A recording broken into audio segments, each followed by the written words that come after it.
আসসালামু আলাইকুম। সম্মানিত ভিউয়ার্স, আমি এই মুহূর্তে রাজশাহী বাগমারা থানার অন্তর্গত হাটমাদনগর, কাঁচরানাংলা, বাসুদেবপাড়া,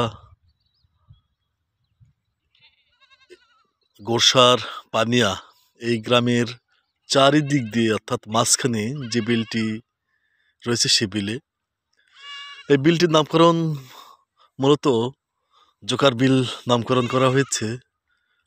আমরা শুনেছি এই বিলে অনেক জোক আগে ছিল, সেখান থেকে এই বিলের নামকরণ নাকি জোকার বিল করা হয়েছে।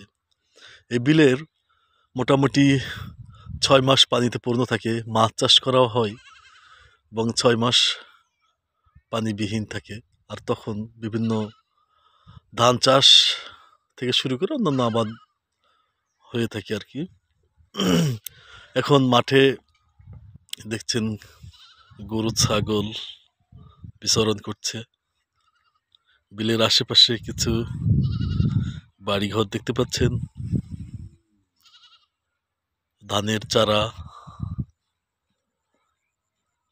এবং কিছু গাছগাছালি ইত্যাদি ইত্যাদি। আসসালামু আলাইকুম।